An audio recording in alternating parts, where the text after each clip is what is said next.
요새 입추 지난 지가 한참 됐는데 너무 덥죠? 우리가 이제 계절이 바뀌면 옷을 삽니다. 근데 특이한 건 뭐냐면 이상하게 철이 바뀌어서 옷을 입으려고 하면 입을 옷이 없어. 우리 여자분들은 어때요? 그죠? 항상 계절이 바뀌면 입을 옷이 없어요. 그래서 어떤 한 부부가 이제 가을을 맞이해서 쇼핑을 하러 갔습니다. 쇼핑을 하러 가게 되면 여자분들이 항상 남편에게 묻는 게 있어요. 빨간 옷이 이뻐, 핑크색이 이뻐. 그죠?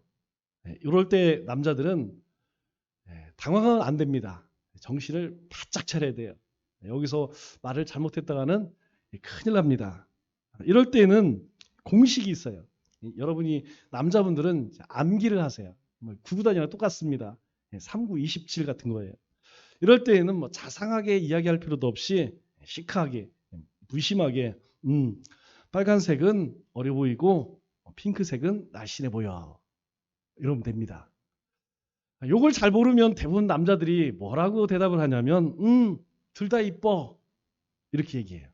여러분 이 의미는 뭐예요? 네가 뭘 입든 난 관심 없어 이 뜻이에요.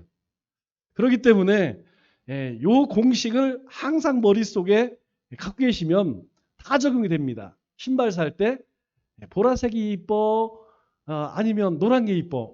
보라색은 큐티해 보이고 이렇게 이야기하면 돼요. 그러니까 백 살 때도 마찬가지고 액세서리 살 때도 마찬가지고 요거만 기억하면 요거 하면 어려 보이고 요거 하면 귀여워 보여. 이러면 됩니다. 제가 지난주 영상을 보다가 충격적인 영상을 봤어요. 이거 미국에서 일어나는 일인데 여러분 이 영상을 한번 보실까요? 미국의 주요 교단에 속하는 연합감리교회는 최근 동성결혼에 찬성의 뜻을 밝히면서 교단에 소속해 있는 일부 교회와 갈등을 빚고 있습니다. 갈등이 심각해지자 교단 측의 뜻을 거부한 목사를 예배 중간에 파면하는 일까지 벌어졌습니다. What kind of your address? Just 1 minute? And I know he has been here for a long time and has done good ministry here. But the bishop feels that at this point in time, starting July 1st, he will be your new pastor here. Okay. Okay. If you sit down, I will close. 그리고 이제 저희 교회 같은 경우는 이제 교단 탈퇴를 결정했어요. 3분의 2 이상 79%가 찬성을 해서 결정을 했는데 교단 측은 교리를 내세우며 문제가 없다는 입장입니다. Jesus reached out to everybody. And some biblical scholars think that thorn was that Paul himself was LGBTQ. 연합감리교단이 동성혼을 찬성한 시기인 지난 2022년 한 해 동안 교단 탈퇴를 결정한 교회는 1,800여 개에 달합니다. 이 내용이 뭐냐면 미국의 연합감리교단에 속해 있던 어떤 교회가 예배를 드리는데 이 교단에서 온 분이 예배 도중에 강단에 올라와서 지금 이 말씀을 전하는 목사님은 지금 이 시간부로 파면됐습니다. 파면의 이유가 뭐냐? 동성애를 설교했다는 것이죠. 왜냐하면 이 연합감리교단에서는 동성애를 허용한다는 거예요. 그리고 이후에 인터뷰 내용이 뭐냐면 사도 바울도 동성애자였다. 그런 이야기가 있다. 그렇기 때문에 우리는 이 동성애를 반대하는 목사가 설교하게 둘 수 없다. 그래서 예배 도중에 올라와서 저 파면시켜 버렸어요. 미국 연합감리교단은 미국에서 두 번째로 큰 교단입니다. 우리 이 땅에 복음을 들고 오신 선교사님, 대표적인 선교사님 두 분이 있죠. 우리 장로교회 언더우드 목사님, 그리고 감리교회 아펜젤로 목사님. 여러분 저 대전에 가면 모건대학교가 있어요. 모건대학교가 감리교입니다. 그런데 문제는 무엇이냐? 이 미국의 가장 큰 교단은 남침례 교단이죠. 그래도 아직까지는 보수 성향을 가지고 있어요. 언제 바뀔지 모릅니다. 그런데 두 번째로 큰 이 연합감리교단에서 이제 이렇게 동성애에 대해서 반대하는 그런 교회, 그런 목회자는 전부 퇴출을 시켜요. 이것을 보면서 제가 무슨 생각이 드냐면, 여러분 사실 이분들은 한국에서 보내신, 저는 디아스포라 같은 그런 분들이라고 생각해요. 그래도 전 세계에서 아직 대한민국은 유일하게 이 복음주의 신앙을 유지하는 그런 나라입니다. 우리가 아무리 인본주의, 자본주의 되었다 할지라도 그래도 우리 교단뿐만 아니라 우리 뭐 다른 교단들도 굉장히 보수적인 신앙을 유지하려고 애써요. 물론 그 가운데는 조금 돌발 행동하는 그런 분들도 계십니다. 그러나 전반적으로는 굉장히 복음주의예요. 그 이야기는 무엇이냐면, 여러분 이제 우리나라를 제외한 대부분의 나라들은 이 동성애에 대해서 심각하게 여기질 않습니다. 종교 차별 금지에 대해서 그렇게 심각하게 여기질 않아요. 그럼 가장 큰 피해는 누가 있느냐? 바로 우리 기독교가 있는다는 것이죠. 오늘 본문 말씀의 내용은 그렇습니다. 이스라엘 백성들이 바벨론으로 70년 포로로 끌려가 생활을 하게 되죠. 그리고 돌아오게 됩니다. 1차 귀환은 스룹바벨에 의해서 귀환을 하게 되죠. 돌아와서 가장 먼저 행한 것이 무엇이냐면 성전을 재건합니다. 성전을 재건했다는 것은 무엇이냐면 바로 하나님께 드려지는 예배를 회복했다는 거예요. 여러분, 그리스도인의 첫 번째 사명이 뭡니까? 그리스도인들이 첫 번째 할 일은 하나님을 예배하는 것이죠. 그래서 성전을 재건하고, 그리고 두 번째로는 에스라를 통하여서 2차 귀환을 합니다. 그리고 3차 귀환은 느헤미야에 의해서 이제 귀환을 하게 되죠. 이 느헤미야가 돌아온 이후로 성벽을 재건하게 됩니다. 우리 요즘 큐티 말씀을 묵상하죠. 그런데 이 성벽 재건을 52일 만에 이루어냅니다. 대단한 일이죠. 쉬운 일이 아닙니다. 그런데 이 성벽은 무엇을 의미하느냐? 성전이 있습니다. 그 성전을 보호하는 것이 무엇이죠? 성벽이죠. 이 성벽은 하나님께 예배를 드리는 그 행위를 보호할 수 있는 그런 장치들입니다. 그게 무엇이냐면 우리 신앙생활에서 경건생활이에요. 우리가 하나님의 말씀을 묵상하는 것, 읽고 쓰고, 그리고 그 말씀을 붙들고 사는 것, 기도생활, 이러한 것이 바로 우리가 하나님으로부터 부름받은 그 부름에 합당한 삶을 살아가는 그런 도구예요. 그리고 이 성전과 성벽이 재건되어지고 7월이죠. 7월 1일 이제 이스라엘 백성들이 수문 앞에서 하나님의 말씀을 선포하게 됩니다. 에스라를 통하여서. 하나님의 말씀을 선포하는 이유는 뭘까요? 여러분, 우리가 하나님께 예배드리며 하나님의 말씀을 듣는 이유는 뭘까요? 우리가 하나님의 말씀을 듣는 이유는 하나님의 뜻을 분별하기 위함입니다. 즉, 우리가 이 땅에 살아가면서 내가 어떻게 살 것이냐, 누구를 위해서? 하나님의 거룩한 자녀로서, 하나님의 백성으로서 어떻게 살아갈 것이냐, 그것을 위해서 우리는 하나님께 예배를 드리고, 그리고 우리가 경건 생활을 해나가는 것이죠. 당시의 역사적 배경을 보면 바벨론이라고 하는 대제국이 메데 바사라라는 나라에 의해서 멸망을 당합니다. 그리고 이 바사의 초대왕이 고레스죠. 그리고 이 느헤미야 시대의 왕은 아닥사스다 왕입니다. 이 아닥사스다 아버지가 누구냐? 우리가 잘 알고 있는 아하수르의 왕이에요. 우리가 헬라식 이름으로는 크세로크세스라고 이야기하죠. 우리 300용사에 나왔던 바로 그 왕입니다.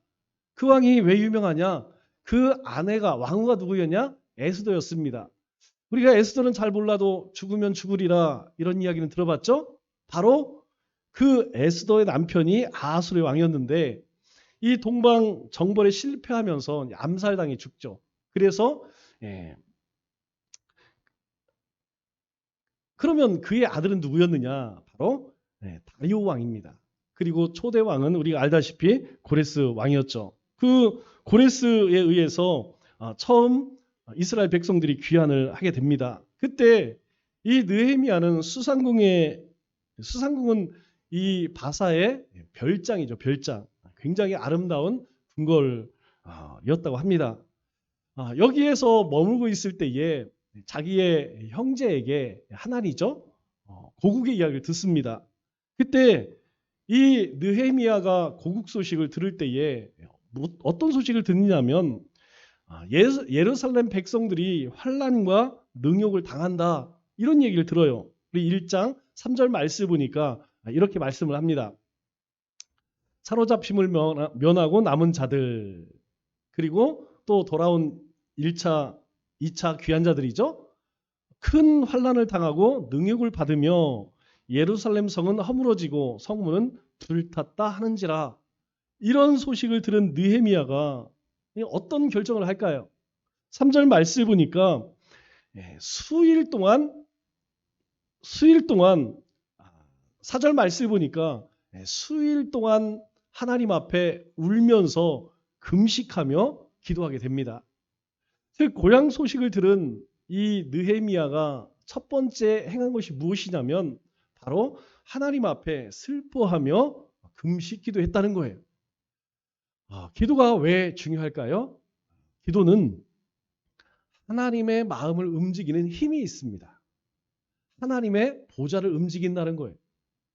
이 느헤미야가 고국 소식을 듣고 가장 먼저 행한 것은 무엇이냐면 하나님의 도움을 구한 것이죠. 여러분 오늘 하루의 시작을 어떻게 했습니까? 오늘 주일이니까 교회 가서 예배 드려야지. 대부분 그렇게 보냅니다. 제가 어떻게 할 수 있냐고요? 우리 홈페이지를 보면 아침마다 큐티를 올리죠. 그 큐티를 보면 조회수가 나옵니다. 보통 뭐 20 몇 명 이렇게 나와요. 그런데 주일날 이렇게 예배드리게 보면 보통 11 조회수가 12개 나와요. 그 얘기는 평상시에 절반밖에 큐티를 하지 않는다. 이렇게 생각해 볼 수가 있는 것이죠. 이 말은 우리가 살아가면서 분명 하나님께 속한 하나님의 은혜로 살아가는 우리의 존재인데 대부분은 그것을 망각하고 살아가는 그리스도인들이 대부분이라는 것이죠. 우리가 꼭 기억해야 할 것은 무엇이냐면 그리스도인의 삶은 언제나 기도보다 앞서서는 안 된다는 것입니다. 우리가 어떤 일을 행할 때에도 우리의 삶을 살아갈 때에도 마찬가지예요. 먼저 하나님 앞에 우리의 형편, 사정을 내어놓는 것, 이것은 아주 중요합니다.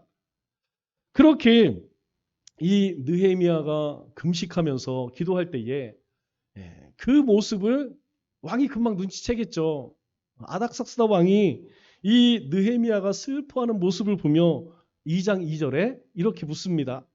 내가 병이 없거늘 어찌하여 얼굴에 수심이 가득하느냐. 이는 필연 내 마음에 근심이 있음이로다. 뭔가 좀 이상하죠? 지금 왕이 느헤미야가 이와 같은 이야기를 합니다. 네가 병이 없는데 어떻게 그렇게 수심이 가득하느냐? 내 마음에 뭔 근심이 있느냐? 느헤미야가 왕에게 물어야 되는데 왕이 히나에게 묻습니다. 이 말 속에는 어쩌면 위협적인 말도 숨겨져 있어요. 만일 느헤미야가 왕에게 신뢰받지 못한 자라면 너 지금 뭐 하는 행동이냐? 내칠 수도 있습니다. 그런데 지금 이 말 속에는 애정이 담겨 있죠. 내가 너를 참 신뢰해서 내가 너를 참 잘 알고 있어. 그런데 내가 알고 있는 한 너는 병이 없는데 왜 수심이 가득하고 마음에 근심이 있는 것처럼 보일까? 이렇게 물을 때에 느헤미야가 어땠을까요? 하반절에 보니까 그때 내가 크게 두려워하여. 왜요? 이 느헤미야는 왕의 측근으로서 왕을 보필하는, 즉 가장 가까운 데에서 왕을 보필하는 그런 위치에 있는데 오히려 왕을 근심케 합니다. 그래서 그는 두려움을 느꼈어요.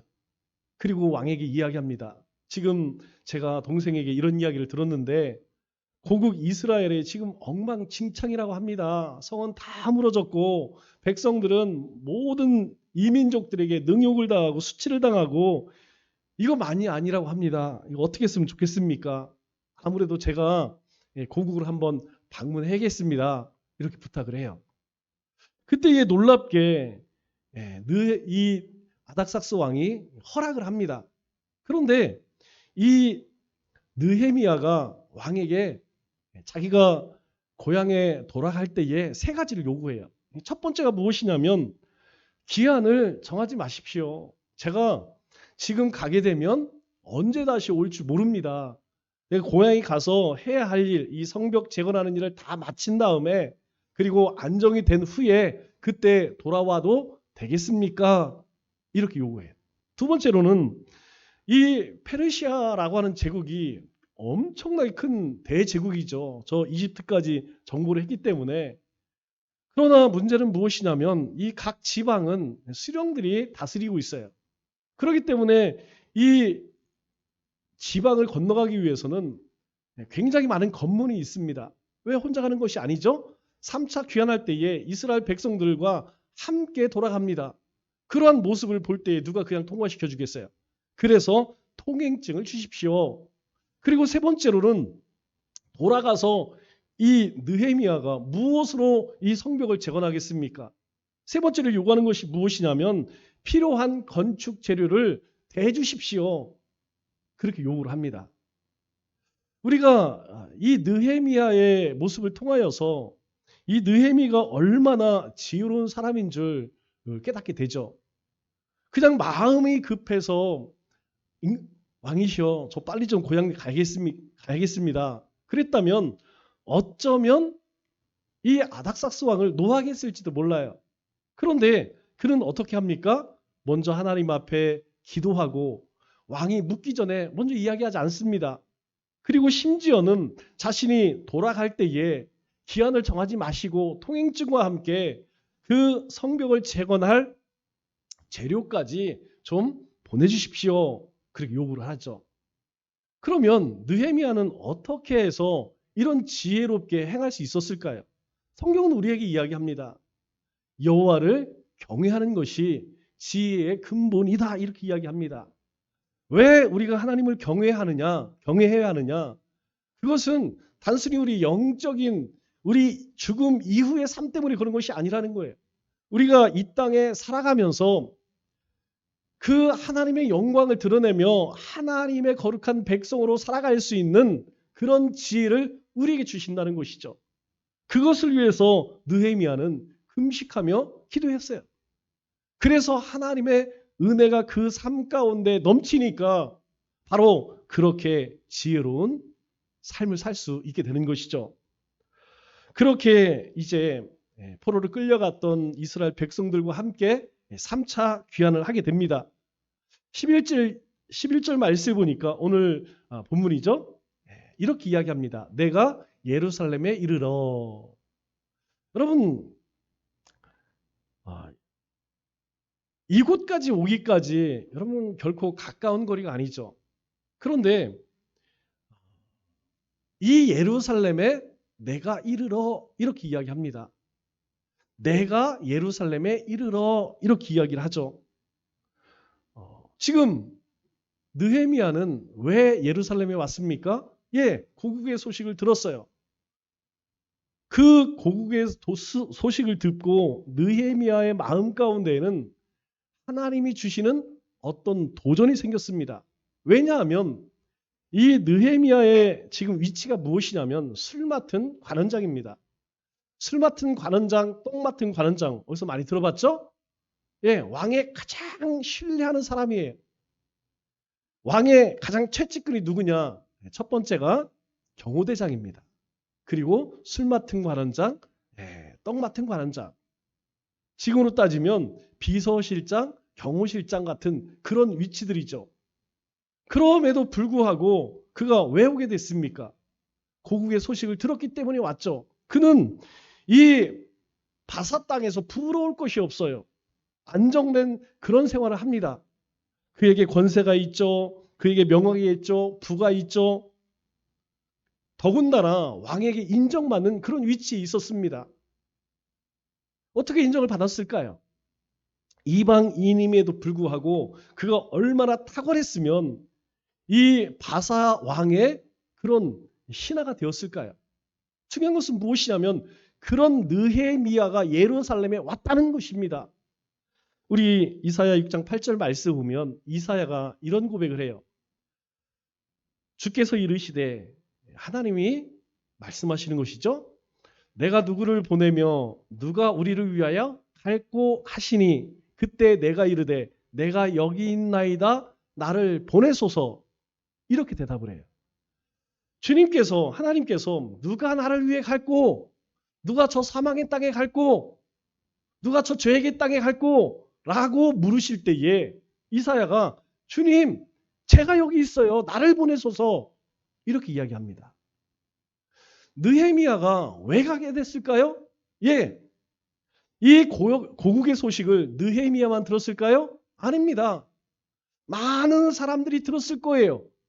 그런데 이 느헤미야의 마음 가운데에는 어떤 소리가 들렸을까요? 예, 주님께서 누가 나를 위해 갈고 하나님의 소리를 들었다는 것이죠.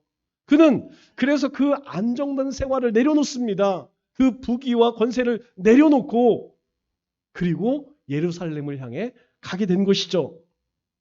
그가 이제 우리 11절 말씀 보니까 며칠 머문 지 사흘 만에 이렇게 이야기하죠. 예루살렘에 도착한 지 사흘이 됐어요. 이 수상궁에서 예루살렘까지 1700km입니다. 1700km. 성인이 빨리 걸으면 하루에 40km 정도 걸은다고 해요. 1시간에 4km씩 걸어서 10시간을 걸으면 40km가 됩니다. 꼬박 쉬지 않고 40일을 걸으면 이 수상궁에서 바사 땅에서 예루살렘에 올 수가 있어요. 그러나 그때 함께 온 사람들이 있죠? 그렇게 빨리 올 수 없어요. 혼자 부지런히 갔을 때 이야기고 이 많은 사람들이 움직일 때에 과연 40일에 가능할까요? 몇 달에 걸쳐서 오게 되었을 것입니다. 그럼에도 불구하고 그렇게 피곤한 여정을 마치고 이제 예루살렘에 도착했습니다. 그런데 뭐라고 이야기해요? 예루살렘에 이르러 머문 지 사흘 만에 3일 됐습니다. 이 사흘 만에 여독이 풀렸을까요? 쉽지가 않죠. 웬만큼 건강해서는 이 3일 만에 다른 일을 한다는 건 쉽지가 않습니다. 그런데 이 느헤미야는 왜 한 걸음으로 이렇게 달려왔고 와서 3일 만에 다시 어떤 일을 시작하게 되었을까요? 그것은 바로 하나님이 부르셨기 때문이죠. 하나님이 주신 사명이 있었기 때문이라는 것입니다. 사람은 그래요. 누구든지 자기의 삶의 비전과 꿈과 비전이 있으면, 사명이 있으면 여러분 행하게 됩니다. 여러분 우리 아이들 이야기했죠? 왜 우리 아이들이 공부를 안 할까? 우리 아이들이 이렇게 산만할까? 공부하라 이야기할 필요 없어요. 뭘 해야 되느냐? 아이에게 꿈을 심어주면 됩니다. 무엇을 할 것이냐? 그래서 많이 데리고 다녀야 돼요. 국내 여행도 많이 다니고 사람 사는 모습들 그리고 직업들 또 세상이 얼마나 넓은지 어렸을 때 많이 보여줘야 돼요. 그러면 나는 뭐 하고 싶어? 그러면 그 일을 위해서 그 아이 스스로 꿈을 갖게 되는 거예요. 그때 열심히 합니다. 여러분 공부하기 싫은 애 억지로 잡아놓고 물론 하긴 하죠. 그러나 생각해 보세요. 이만큼 갈 수 있는 친구가 이거밖에 가지 못한다면 그 인생이 너무 아깝지 않습니까? 그것은 우리 인생도 마찬가지예요. 오늘 우리 인생에 이 느헤미야 같은 이 사명이 없으면 우리 눈앞에밖에 보지 못해요. 눈앞에 보이는 게 무엇입니까? 먹고 사는 문제. 생존을 위해 살아가는 거예요. 그러니까 정글 같은 세상에서 서바이벌을 위해 살아가는 거예요. 죽지 못해 살아갑니다. 그냥 어떻게든지 살아남기 위해 살아가요. 인생이 얼마나 고단할까요? 고단합니다. 직장에 가서도 고단하고 사람과 부딪히는 것도 힘들고 그 모습으로 가정에 오면 여러분 어떤 모습일까요? 삶이 고단스러운 거예요. 그러나 우리 인생 가운데 하나님이 주신 꿈이 하나님이 주신 비전이 있으면 달라요. 아침에 출근할 때에 그 삶의 터전이 단전히 단순히 돈벌이의 수단이 아니라는 것이죠. 하나님께서 나를 이곳에 보내시는 이유가 있다라는 것이 명확하면 우리가 출근하는 그 길이 무겁지만 않다는 것이에요. 가정도 마찬가지입니다. 하나님께서 우리의 가정을 통하여서 하나님께서 이루고자 하시는 꿈이 내 안에 있다면 우리의 가정이 행복해질 수밖에 없어요. 아니, 행복하게 만들어가는 것입니다. 그러나 그렇지 않으면 어떨까요? 집에 가기 싫어요. 출근하기 싫습니다. 오늘 느헤미야가 이렇게 한 걸음으로 달려가서 머문 지 3일 만에 그 성벽을 돌아볼 수 있었던 것은 그에게 명확한 비전이 있었기 때문이에요. 사명이 있었기 때문이라는 것이죠. 그러면 그 느헤미야의 사명은 뭘까요? 12절 말씀을 보니까 이렇게 이야기하죠. 내 하나님께서 예루살렘을 위해 무엇을 할 것인지 내 마음에 주신 것을 이렇게 이야기해요. 여러분, 사명이 뭘까요? 사명은 사자가 심부름 사자의 목숨 명자예요. 그러니까 심부름을 위해서 부른 목숨들, 그렇게 우리가 해석할 수 있겠죠. 영어로 이야기하면 미션이라고 이야기합니다. 오늘 이 12절 말씀을 보면 이렇게 이야기하죠. 하나님께서 내 마음에 주신 것, 즉 하나님이 나에게 주신 그 마음이 사명이라는 거예요. 하나님이 나에게 주신 마음이 뭘까요? 우리 일상에서의 사명이 있어요. 우리 일상에서 우리는 정직히 성실히 살아야 합니다. 우리 가정에 충실해야 합니다. 직장에 가서 열심히 땀 흘려 다른 사람보다 더 열심히 일해야 해요. 이게 사명이에요. 다른 건 사명 아닙니다. 여러분, 우리 인생을 낭비하는 것은 그건 사명이 없는 인생이에요. 향망 없는 인생입니다. 유리하는 인생이에요. 우리가 꼭 기억할 것은 사명이 엄청 대단히 큰 것이 아니에요. 나에게 하나님께서 주신 것, 하나님께서 내 마음에 주신 것. 여러분, 우리 아내 남편 하나님이 내 마음에 주셨죠? 그렇기 때문에 사랑해야 돼요. 사랑해야 합니다. 서로 순종해야 합니다. 왜? 하나님이 내 마음에 주신 사람이에요. 우리의 가정도 마찬가지예요. 우리의 삶의 터전도 마찬가지예요. 우리가 세상 가운데에서 내가 해야 할 일들을, 그것은 하나님이 내 마음에 주신 것이기 때문에 우리가 잘 감당해야 돼요. 그런데요, 그 가운데는 특별한 사명이 있어요. 그것은 무엇이냐면 하나님께서 우리를 부르시고 자녀 삼아 주셨기 때문에, 우리가 하나님의 백성이기 때문에 하나님을 위해서 해야 할 일이 있습니다. 그게 뭐예요? 예배예요. 그래서 예배를 소홀히 여기면 안 됩니다. 목숨처럼 여겨야 돼요. 그 하나님을 향해서 또 뭐 해야 돼요? 기도해야 합니다. 사명이에요. 하나님께서 우리에게 주신 사명입니다. 특별한 사명이에요.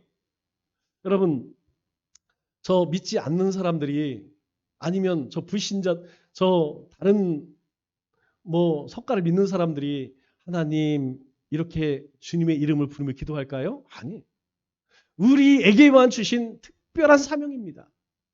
우리가 구원을 얻었기 때문에 예배드리는 것이고, 구원받은 하나님의 거룩한 백성이기 때문에 우리는 기도할 수 있는 거예요. 우리 힘들어하는 것이 전도하는 것이죠? 증인된 삶이죠? 왜 우리에게 그러한 일을 맡기셨을까요? 하나님께서 내 마음에 주신 것이기 때문이라는 거예요. 그래서 감당해야 한다는 것입니다. 그런데 느헤미야의 마음 가운데 하나님이 주신 것이 뭐예요? 예루살렘을 위해 무엇을 할 것인지 내 마음에 주신 것, 그것 때문에 이 느헤미야는 1700km를 달려왔어요. 그리고 머문 지 3일 만에 피곤한 몸을 이끌고 이 성벽을 돌아보게 된 것입니다. 그러면 여러분, 우리 삶, 여러분 삶에 하나님이 주신 사명은 뭘까요? 여러분, 그거 놓쳐서는 안 된다는 거예요. 각자 모든 사람들에게 오늘 하나님께서 느헤미야에게 예루살렘을 위해 무엇을 할 것인지 어떤 마음을 주신 것처럼 우리 모든 마음 가운데는 하나님이 어떤 마음을 주셨어요.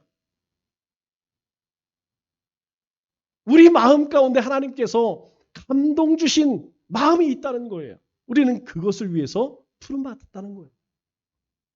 그런데 우리 중하반절 말씀을 보니까 이렇게 이야기합니다. 내가 아무에게도 말하지 아니하고 밤에 일어나 몇몇 사람에게 함께 나갈세.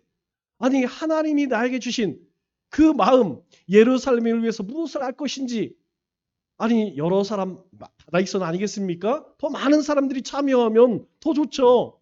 그런데 그렇게 하지 않아요. 내가 아무에게도 말하지 않고 밤에 몰래 일어나 몇몇 사람들과 함께 나가게 됩니다. 왜 그랬을까요?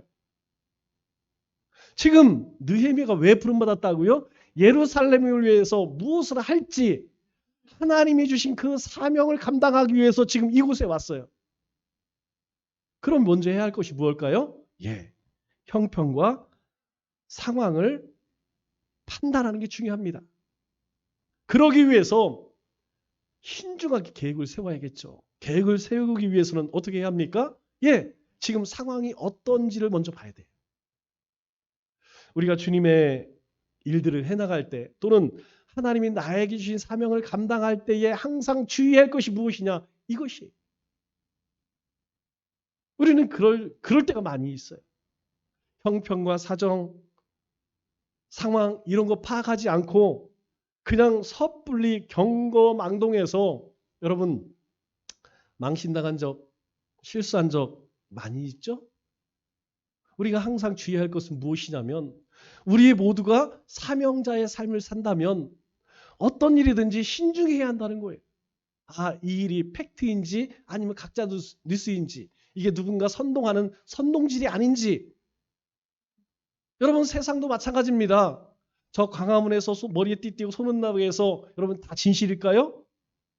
정치인들이 나와서 뭘 발표하고 할 때의 모든 게 다 진실일까요? 아니에요. 다 자기 입장에서 이야기하는 것입니다. 그렇기 때문에 우리는 모든 일에 있어서 우리가 사명자의 삶을 살아갈 때 항상 주의할 것이 무엇이냐면 경거망동해서는 안 된다는 거예요.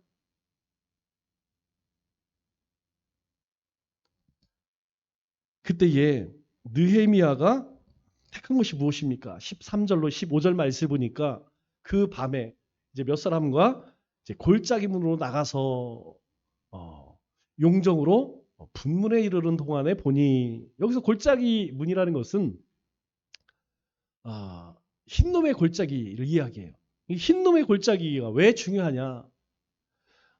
이 예루살렘 성전을 중심으로 왼편에는 흰놈의 골짜기가 있고 오른쪽에는 기드론 골짜기가 있습니다.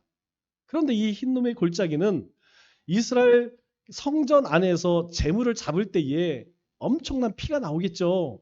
하루에도 수백 수천 마리를 잡죠. 그리고 온갖 이 내장들, 버려야 할 것들 어디로 버리느냐?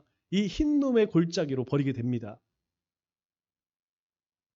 그래서 그곳에 뭐가 있냐면 분문이 있어요. 분문. 이 분자가 무슨 문자예요? 배설물. 똥문이란 이야기예요. 그러니까 성전 안에 있는 모든 배설물 치우는 문, 흰놈의 골짜기 문으로 나와서 이 배설물 문을 지나는 동안에 보니까 뭐가 있어요?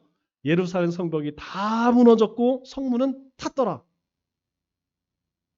뿐만 아니라 14절에 보니까 앞으로 나가 샘문, 가장 아래쪽에 있는 문이죠. 왕의 못에 이르러서는 탄 짐승이 지날 곳이 다 무너져서 이 나귀를 타고 지나갈 수 없을 정도로 훼손되었다는 거예요.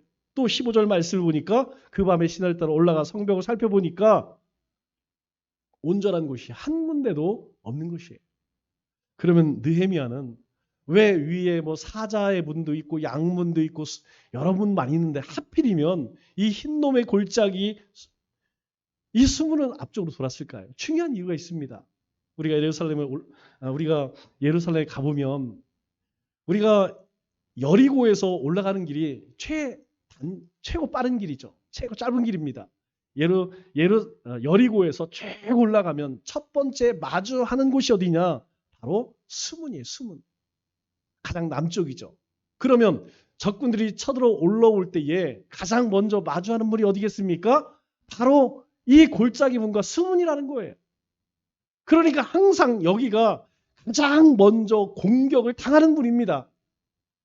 그렇기 때문에 이 성벽 가운데에서 가장 든든히 쌓아야 할 벽이 어딜까요? 예, 당연히 가장 공격을 많이 받는 부분이겠죠. 그래서 그곳을 가장 먼저 돌아본 곳이에요. 그런데 그곳을 돌아보니까 어때요? 실로 비참한 것이죠. 사람이 다닐 수도 없고 짐승이 지나갈 수 없을 만큼 다 허물어져서 도저히 이건 뭐 성벽이라고 이야기할 수 없을 정도로 망가진 것이죠. 그렇다면 왜 이 성벽은 망가졌을까요? 왜 망가졌을까요? 네, 성경은 우리에게 이야기하죠. 불순종했기 때문이라는 거예요. 여러분, 우리의 신앙이 무너지는 건 다른 게 아닙니다. 하나님 말씀 쫓아가지 않으면, 하나님 말씀에 귀를 기울이지 않고 순종하지 않으면 다 무너질 수밖에 없는 거예요. 왜 우리가 경건 생활에 힘써야 합니까? 예, 경건 생활하지 않으면 신앙 다 무너집니다. 여러분, 예수님이 이야기하시는 거예요. 성경책 옆구리 끼고 마당들 밟는다고 하여서 다 하나님 백성 아니라는 겁니다. 입술로 주여 주여 한다고 해서 다 하나님 백성 아니라는 거예요. 우리의 삶에 하나님의 말씀을 담아내고 있느냐? 내가 하나님 말씀을 쫓아 순종하는 삶을 살고 있느냐? 그래서 믿음은 안 보여지는 게 아닙니다. 믿음은 보여지는 거라는 거예요. 무엇으로? 우리의 행위로 보여지는 거예요. 예배도 안 드려, 기도도 안 해, 전도도 안 해. 여러분, 이러한 사람을 믿음 있는 사람에게 이야기할 수 있을까요? 이러한 사람을 그리스도인이라고 이야기할 수 있을까요? 예, 교회 다니니까 안 하면 안 되죠. 그러나 하나님 말씀에 비춰보면 힘이 의심스럽다는 거예요.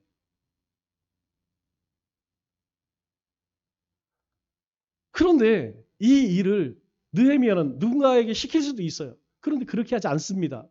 지금 느헤미야 자신이 다 발품을 팔아서 다 일일이 확인을 하고 대책을 강구하고 있죠. 여러분, 사명은 그렇습니다. 사명은 발품 파는 거예요. 사명은 입으로 감당하는 것이 아닙니다. 사명은, 하나님이 나에게 주신 사명은 우리가 친히 땀을 흘리고 수고해야 이루어지는 것이라는 거예요. 나에게 주신 이 경건의 삶도, 우리의 가정을 섬기는 일도, 삶의 터전에서도, 주님의 몸된 교회를 섬기는 일에 있어서도 입으로 하는 거 아니라는 거예요. 우리의 몸을 드려야 가능하다는 것입니다. 그러면 그 주님이 주신 사명을 감당하기 위해서 느헤미야는 어떻게 했을까요? 17절 말씀을 보니까 이렇게 이야기합니다. 후에 그들에게 이르기를, 이제 이 예루살렘의 지도자들에게 이야기합니다. 우리가 당한 공경은 너희도 보고 있는 바라. 예루살렘이 황폐하고 성문이 불탔으니. 가장 먼저 이야기하는 것이 무엇이냐면 현실 파악. 지금 우리의 형편과 사정이 어떤지 너희가 다 보고 있지 않느냐. 뭐라는 거예요? 예루살렘이 황폐하고 성문이 다 불탔으니. 우리가 하나님이 나에게 맡겨주신 일을 감당하기 위해서는 내가 온전히 사명 감당하기 위해서 먼저 지피지기입니다. 내 자신을 알아야 돼. 내 자신이. 내 영성은 지금 어떤가? 내가 지금 하나님 앞에 바로 서고 있는가? 나의 예배의 삶은, 기도의 삶은, 증거의 삶은 제대로 그렇게 살고 있는가를 먼저 파악하는 게 중요해요. 이거 파악이 잘 안 돼요. 이거 파악 안 되니까 여러분 어떻습니까? 다 똑똑해. 잘난 사람밖에 없어. 자기 주제 파악돼야 돼요. 두 번째 이야기하는 것이 무엇입니까? 자, 예루살렘 성을 건축하여 다시 수치를 당하지 말자. 이렇게 이야기해요. 수치를 당하지 말자. 이렇게 이야기합니다. 백성들에게 동기부여를 하고 있죠. 예루살렘은 이스라엘 백성들에게 아주 중요합니다. 왜 중요할까요? 이것은 아브라함이 이삭을 드린 곳이에요. 그리고 그곳에 처음으로 성읍을 옮긴, 다윗이 성을 옮긴 곳입니다. 더 중요한 것은 이곳에 뭐가 있어요? 하나님의 성전이 있어요. 이 예루살렘은 이스라엘의 뿌리이자 자존심 같은 그런 곳입니다. 그런 곳이 성벽이 다 무너져 내렸어요. 그러한 모습을, 그런 상황을 파악한 느헤미야가 백성들에게 요구하는 것이 무엇입니까? 우리가 더 이상 수치를 당하지 말자. 부끄러움 당하지 말자. 여러분, 우리 신앙생활이 바로 서 있지 못하면, 우리의 예배가, 우리의 경건 생활이 온전히 행하지 못하면 그 인생은요, 수치당해, 수치. 왜 한국 교회가, 한국 그리스도인들이 이 이 망신을 당하고 있습니까? 이런 조롱을 당하고, 이런 모욕을 당하는 이유가 무엇입니까? 무엇일까요? 예, 우리의 성전이 무너지고, 내 삶의 성전이 무너지고, 내 삶의 성벽이 무너졌기 때문에 내가 사명자의 삶을 살지 못하니까 이런 일들을 우리가 당하는 것이죠. 그래서 느헤미야가 뭐라고 이야기합니까? 18절에 보니까 이렇게 이야기하죠. 그들에게 하나님의 선한 손이 나를 도우실 일과, 예, 우리가 하나님 도움을 입자는 거예요. 우리가 하나님 앞에 사명 감당하기 위해서는 여러분 우리 힘으로 안 됩니다. 이거 인정해야 돼요. 내 자신을 먼저 부정해야 돼요. 여러분 우리가 어떤 존재입니까? 우리가 얼마나 말 안 듣는 존재입니까? 이거 먼저 하나님 앞에 인정해야 돼요. 그래서 느헤미야가 이스라엘 백성들에게 우리가 하나님의 선한 손이 나를 도우실, 그걸 기대하자. 하나님이 도우실 것이다. 하나님 의지하자는 것이죠. 또 하나 뭐예요? 왕이 내게 이런 말씀을 전하니. 왕이 누구예요? 자신을 보냈던 아닥삭스도 왕이. 그래, 내가 성전 건축할 때까지 너 부르지 않을게. 너 통행증 줄게. 건축할 때 모든 재료 내가 다 내줄게. 지금 느헤미야가 두 가지를 구해요. 하나는 하나님의 도우심을 구하고, 또 하나는 자신이 행한 일을 전합니다. 우리가 주님의 일을 감당할 때 꼭 기억하세요. 하나님 은혜를 구하는 것만큼 우리가 행해야 돼요. 하나님께서 어떤 신비적 그런 역사도 하실 때 있지만 대부분은 누구를 통해 하나님 일을 감당하세요? 예, 사명자인 우리를 통해서 일하세요. 하나님의 역사와 우리의 순종을 통하여서 하나님의 일을 감당케 한다는 것이죠. 하반절에 보니까 뭐라고 이야기합니까? 그들이 일어나 건축하자 하고 그렇게 이야기할 때 백성들이 그래, 우리가 성벽 재건합시다. 모두 힘을 내어 이 선한 일을 하려 하며 그 성벽 재건하는 일을 뭐라고 이야기합니까? 선한 일이라고 이야기해요. 선한 일. 하나님이 기뻐하시는 일, 이렇게 이야기해요. 그러면 이 모든 일들이 그냥 일사천리로 순조롭게 진행될까요? 예, 여기까지 보면 모든 것이 일사천리로 문제없이 잘 진행되는 듯합니다. 그러나 19절 볼까요? 호론 사람 산발락과 종이었던 암몬 사람 도비야, 아라비아 사람 게셈이 이 말을 듣고 우리를 업신여기고 우리를 비웃어 이르되 너희가 하는 일이 무엇이냐? 너희가 왕을 배반하고자 하느냐? 이것들 봐라. 이것들 봐라. 이거 왕을, 페르시아 왕을, 이 황제를 배반하려고 이거 역적모의하고 있네? 위협을 해요. 여러분, 산발랏이 누굽니까? 산발랏은 북이스라엘 사마리아 땅의 총독이에요. 여기 호론 사람이라고 그러죠? 여기 호론은 벳호론을 이야기합니다. 북이스라엘은 벳호론 땅 출신, 그의 이름이 산발랏인데 이름의 뜻이 무엇이 하면 달신이 생명을 줌. 달신. 여러분도 알다시피 저 중동이 있죠? 이란, 이라크, 아프가니스탄, 파키스탄, 뭐 탄탄탄 들어가는 나라들 보면 다 뭐 있어요? 그 국기에 달이 있습니다. 달. 왜 달이 있을까요? 달 섬기는 민족들이에요. 남쪽에는 이 애국은 뭐 섬깁니까? 태양 섬기는 나라죠? 이름 자체가 뭐냐면 달신이, 달이 생명을 주었다. 도비아는 더합니다. 도바이는 이 산발랏의 종이었다고 이야기하죠? 암몬 사람입니다. 암몬 사람. 그런데 이 도비아는 얼마나 대단한 사람이느냐? 당시 제사장과 사돈 관계예요. 더 놀라운 것은 스룹바벨의 아들, 1차 기한했던 스룹바벨 아들과 사돈 지간이에요. 이 이야기는 무엇이냐면 도비아는 정치 지도자뿐만 아니라 종교 지도자와 사돈 관계를 맺은 그런 사람이라는 거예요. 권세가라는 것이죠. 아라비아 사람 게셀은 당시에 큰 권세가를 이야기합니다. 우리가 주님의 일을 행할 때에 사탄이 가만히 있을까요? 이 도비와 산발랏 뒤에는 누가 있을까요?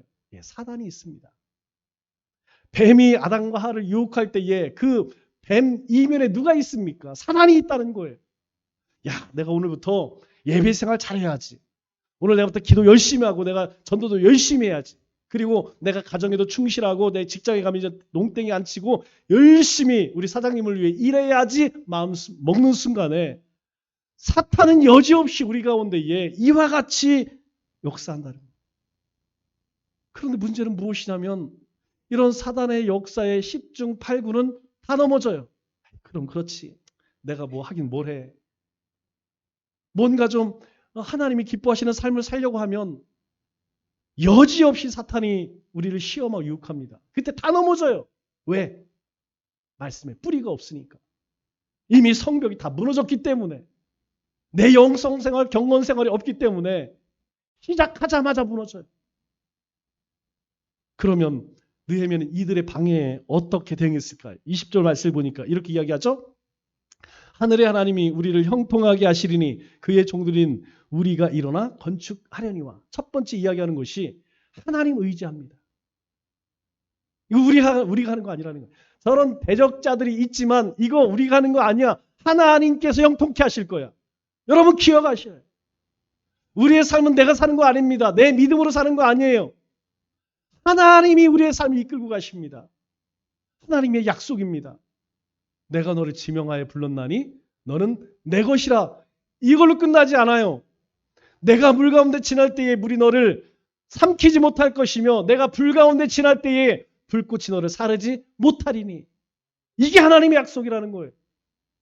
우리의 삶 가운데 어떤 방해가 있고 우리의 대적자들이 있다 할지라도 하나님께서는 지키신다는 거예요. 형통케 하신다는 거예요. 우리가 신앙 가운데서 새 힘을 얻는 것이 바로 이 하나님의 약속이 있다는 것입니다. 또 한 가지 뭐라고 이야기할까요? 이렇게 이야기합니다. 오직 너희에게는 예루살렘에서 아무 기업도 없고 권리도 없고 기억된 바도 없다. 이렇게 이야기합니다. 이 의미가 뭐예요? 너에게는 영광도 없고 멸관도 없을 거야. 너는 우리하고 아무 상관없는 자야. 단호하게 대처를 하죠. 여러분 신앙은 그렇습니다. 사명자의 삶은 그렇습니다. 적당히 타협해서 가능할까요? 불가능합니다. 신앙 자체가 세상과 적당히 타협 불가능합니다.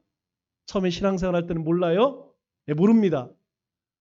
처음에는 교회 생활도 즐겁고 세상 삶도 즐거워요. 그런데 점점 우리 신앙 연수가 더해지면 세상 것들이 점점점 역겨워져요. 이게 정상입니다. 왜냐하면 하나님이 미워하는 짓을 하기 때문에. 그런데 우리가 신앙생활을 오랫동안 행함에도 불구하고 하나님도 좋아, 세상도 좋아. 이거 심각한 거예요. 왜 심각할까요? 이미 사단의 괴계에 발목을 잡혔다는 이야기입니다. 적당히 타협하고 살고 있다는 증거예요. 우리 가운데에 그러한 죄된 모습을 보면 통회하는 마음이 있어야 되는데 이미 내 마음이 어땠다는 거예요? 박해져 가고 있다는 거예요. 메말아져 가고 있다는 거예요. 그렇기 때문에 우리는 이런 시험이 올 때 어떻게 해야 한다고요? 단호해야 합니다. 단호해야 돼요. 말씀을 맺겠습니다. 우리 오늘부터 추석 명절이죠? 추석 명절 연휴입니다. 이제 우리의 헤어졌던 가족들, 친지들 다시 만나게 될 것입니다. 그런데 하나님께서요, 우리에게 주신 사명이 있어요. 우리가 그들 앞에 선한 행실을 보여줘야 됩니다. 뿐만 아니라 하나님이 우리에게 주신 특별한 사명도 있어요. 그게 뭡니까? 증인된 삶이에요. 1년에 한 번, 두 번밖에 못 보는 우리 가족들, 우리 일가 친척들, 그들에게 뭐 해야 할까요? 믿든 안 믿든 받아들이든 받아들이지 않든 예수 믿으시오. 하십시오.